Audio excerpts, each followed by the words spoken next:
Big data, as we know it, is a continuation of precision agriculture. And without precision agricultural technologies, we would not be talking about big data today. It would not exist.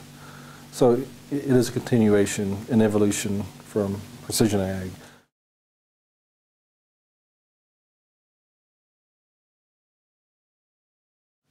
One of the barriers that I've seen in the continuum of big data from start to finish is broadband connectivity, specifically wireless broadband.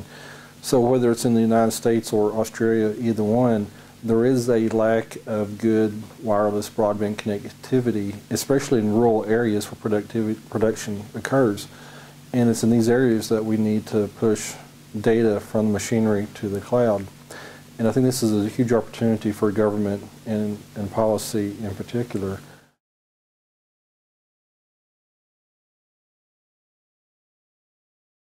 There'll be a lot of opportunity for improving the way that we manage soil health and soil carbon, for instance.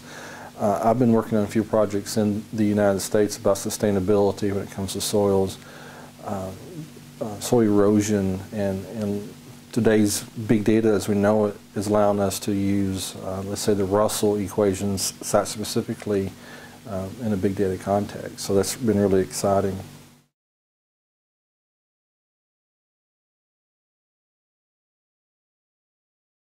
There's a lot of opportunity in both.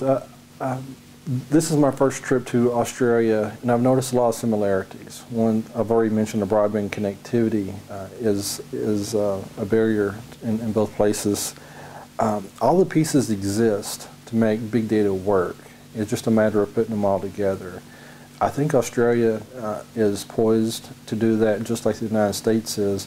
One of the first big data conferences we had in the United States was in August last year, almost a year ago, and it was well received by a lot of farmers. And I suspect the first big data conference in Australia in agriculture is this one being held on June 24th. So both countries are neck and neck with where they're going with this technology.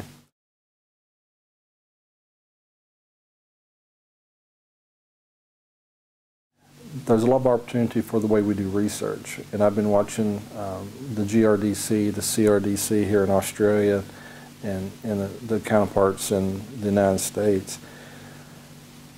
Big data is going to change the way that we conduct research. And we've been conducting research in ways that were appropriate when we started these systems 60, 70, 100 years ago.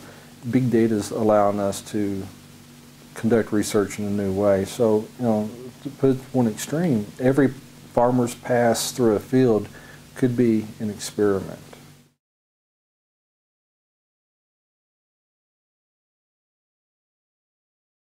If they're new to technology in general, I would really encourage them to calibrate yield monitors. And this is an old recommendation that we're going to see brand new reasons for doing it. So data's got to be of sufficient quality. So calibration of yield monitors, there's not a way around that.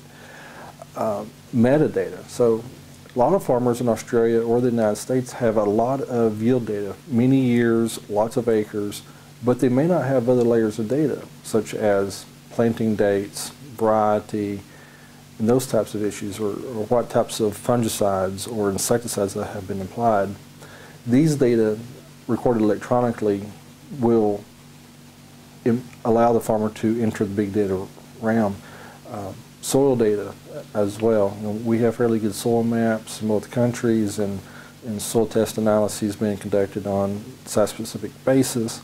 So more data layers will be good for that.